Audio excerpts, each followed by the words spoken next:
మీరంతా మంచి ఉద్దండ పిండాలను తీసుకొని వస్తున్నారు ఈరోజు చర్చ. చూడండి సార్. మానేయండి, పవన్ కళ్యాణ్ ఓటే వేయద్దు. మానేయండి, పవన్ కళ్యాణ్ ఓటే వేయద్దు. ఓకే, ఒరిజినల్ వీడియో పెట్టండి.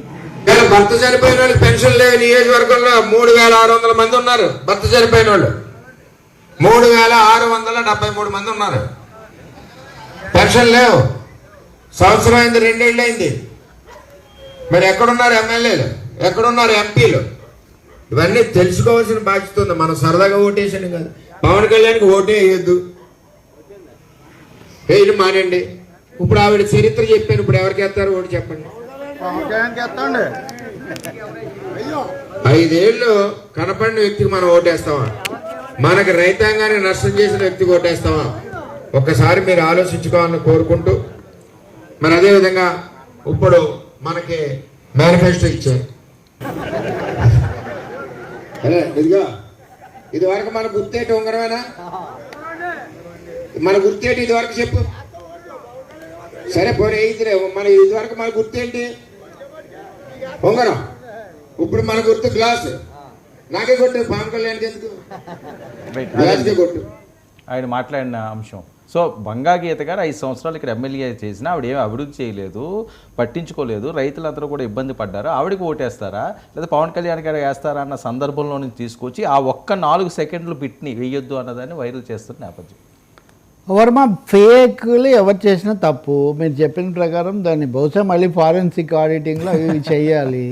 నేను చెప్పగలిగింది ఏంటంటే మిగిలిన 2 రోజుల్లో నాయకులు మాట్లాడేటప్పుడు కేర్ఫుల్గా మాట్లాడడం చాలా మంచిది. ఎందుకంటే ఒకసారి బీపీ సింగ్ను మా ఎక్స్ ప్రైమ్ మినిస్టర్, నేను ప్రెస్ క్లబ్ అధ్యక్షుడిగా ఉండడం ఇది ఎప్పుడు 92 సంగతి చెప్తున్నా. ఆయన ఒక ప్రశ్న వేశారు. ఇప్పుడు బాబ్రీ మసీద్ అప్పటికి ఇంకా ఈ బాబ్రీ మసీద్ విధ్వంసం అయింది. ఇప్పుడు ఇంకా రామ మందిరం కట్ల. అక్కడ పరస్పర అంగీకారంతో గుడి కడితే మీకు ఏమైనా అభ్యంతరమా అని విలేకరి అడిగాడు. Don't put this kind of trap questions to me అన్నాడు బీపీ సింగ్. ఈ ట్రాప్ క్వశ్చన్స్ నాకు వేయకండి అన్నాడు. ఎందుకంటే అందరూ ఒప్పుకుంటే నాకు ఇష్టమే నేను అన్నాను అనుకోండి, తెలకపల్లి రవి సమ్మతి అని మీరు ఇచ్చారనుకోండి, దాన్ని నేను ఖండించలేను, ఆమోదించలేను. పవన్ కళ్యాణ్కి ఓటేద్దన్న మాట అయితే అనేక ఒక అర్థంలో ఆయన అన్నట్టుగా ఉన్నాడు. దాన్ని వాళ్ళు ఎడిట్ చేశారు. అనవసరం అండి, వీటి వల్ల ఒక్క ఓటు కూడా రాదు. ఇది సోషల్ మీడియా బ్యాచ్ కాలక్షేపానికి పనికి వచ్చే విషయాలే కానీ అది తప్ప అంతకంటే అంశాల మీద ఉండాలి. సోషల్గా ఎలా తీసుకురావాలి, కొంత ఇబ్బంది వచ్చినట్టుగా ఉంది ఒకటి వీటన్నిటిని బట్టి. ఇంకొకటి ఏమో జనసేన క్యాంపులో కూడా డౌట్స్ ఉన్నాయి.